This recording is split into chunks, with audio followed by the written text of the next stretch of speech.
Сәлеметсіздер ме? Қазір біз телефон арқылы бос жұмыс орындарын көретін боламыз. Ол үшін Google-ға еңбек.kz деп жазамыз. еңбек.kz сайтынан бос жұмыс орындарын көретін боламыз. Бұл Қазақстандағы жалпы электрондық еңбек биржасы болып табылады. Сізге керекті бүкіл Қазақстан бойынша қалаған жұмысыңызды табуға көмектесетін сервис. Бұл сайтқа регистрация жасап тіркеліп, өз түйіндемеңізді енгізуіңізге болады, немесе осылай Google-дан қарап көрсеңіз де ыңғайлырақ.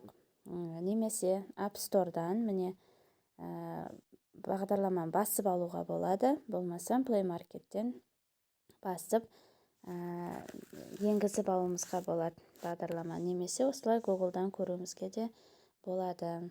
Қазіргі таңда бұл бағдарламаға сұраныс өте жоғары, байқасаңыздар, себебі ИП иелері қызметкерлерді осы сайтқа енгізу арқылы мемлекет тарапынан жалақы қызметкерлеріне төленіп отыр. Демек, бұл мемлекеттік маңызы бар сайт. Қазір барлық мектептер осы сайт арқылы педагогтарды жалпы конкурс негізінде жұмысқа қабылдайды. Қалай жұмысты іздеу керек екені әрі қарай жалғастырайық. Бұл жерде тілді міне өздеріңіз таңдасаңыз болады. Қазақ тілі немесе орыс тілі. Менде қазір қазақ тілінде тұр. Мен қазір сайтқа тіркелмедім. Тіркелетін болсаңыз, мына адам белгісін басып, міне тіркелу, құпия сөз жазу барлығы бар. Мен қазір енді сайтқа кірдім. Іздеу батырмасын басамын. Міне екінші тұрған іздеу батырмасы. Енді осында өзіме қажетті жұмыс орындарын іздеймін. Мысалы үшін бұл жерде күнделікті салынған барлық, міне күні де жазылып тұр. Барлық жұмыс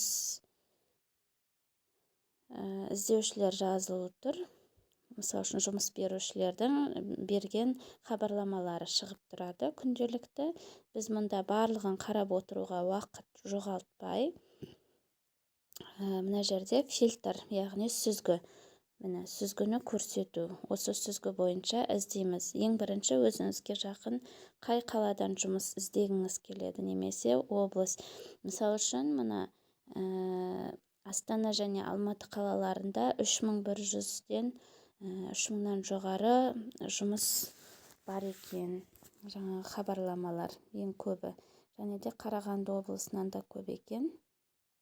Мысалы үшін мен қазір Алматы облысын таңдаймын. Облыстан ары қарай өзіңізге қажетті аудандарды таңдасаңыз болады. Мысалы үшін мен Іле ауданын таңдайын. Іле ауданына қарасты ауылдар немесе округтер шығып тұр. Мен қазір мұнда Боралдай кентін таңдайын. Енді ары қарай кәсіби сала, қай сала бойынша жұмыс іздегіңіз келеді, сол бойынша да қарап көрсеңіздер болады. Мысалы үшін құрылыс, сәулет өнері және білім беру және тәрбиелеу, осы екеуін қарастырайын. Білімі, бұлардың барлығын енгізсеңіз көбірек өзіңізге қажетті мамандықты таба аласыз. Мына жерде жол жұмысшысы, бұл жерде толық жұмыс күні 120 мыңнан бастап. Тәрбиешісінің көмекшісі, бұған қандай талаптар қойылады екен, ішін басып, үстінен бір рет басып шығады. Міне тәрбиешісінің көмекшісі 70 мыңнан 80 мың аралығында, толық жұмыс күні, жұмыс қамту түрі тұрақты, яғни уақытша емес. Жұмыс өтілі қажет емес, стаж және де тағылымдама деген стажировка, жалпы орта мектеп бітірген аттестация болса жарайды. Ары қарай жеке қасиеттері, меңгерген тілі, жұмыс орны міне жазылып тұр. Бостанов 1-ші К. Балдәурен мемлекеттік мекемесіз екен. Бұл жерде жұмыс берушінің номерлер тұр. Осында хабарласып, жұмыс жайында сұрап көрсеңіздер болады. Кейбір жағдайларда жұмысқа адам алып қойған болады. Сондықтан бірінші хабарласып көрген дұрыс. Немесе жақын болатын болса, өзіңізге барып сөйлескенде болады. Міне әртүрлі жұмыстарды осылай қарап көрсеңіздер болады. Міне информатика пәнінің мұғалімі Балташы деген плотник. Міне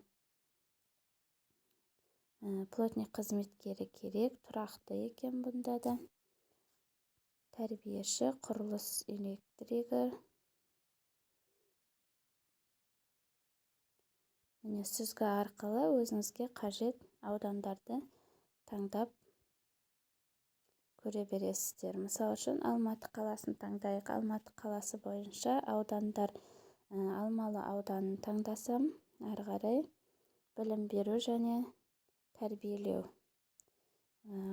мұғалімдерге іздейтін болатын болсақ, міне орыс тілі мен әдебиет пәнінің мұғалімі 200 000-нен 300 000 аралығында, информатика пәнінің мұғалімі 200 000-нен 300 000 аралығы, математика, тарих пәні, бастауыш, Алмалы ауданы бойынша жұмыс, технология пәнінің мұғалімдері. Міне келесі бетті ашамыз.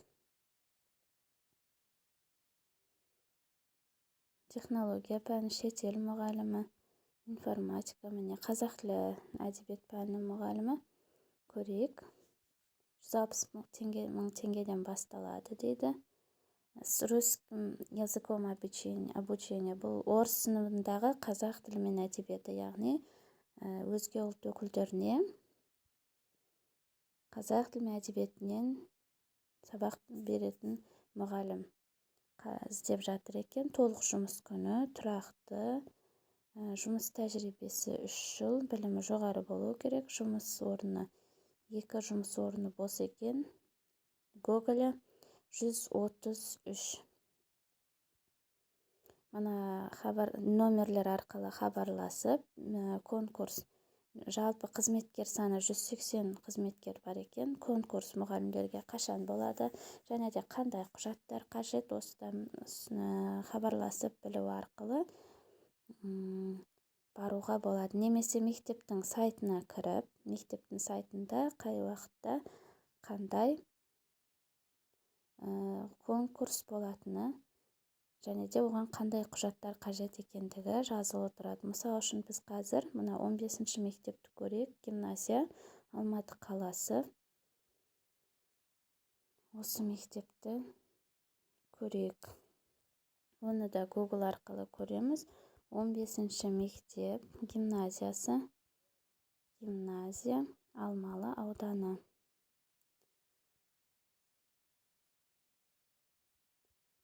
Міне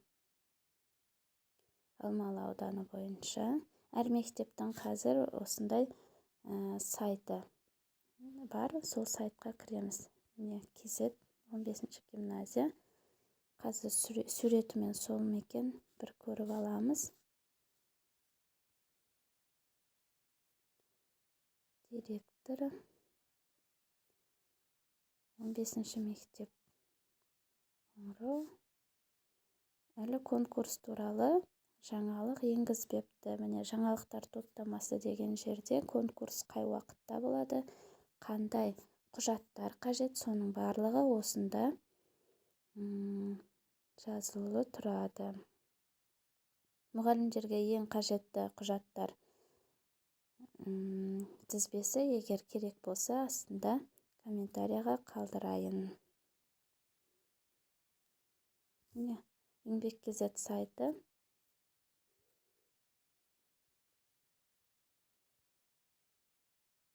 Ешқандай тіркелмей, осылай бос жұмыс орындарын көруге өте ыңғайлы және де өзіңіздің тұратын тұрғылықты мекен жайыңыз бойынша іздеген өте ыңғайлы.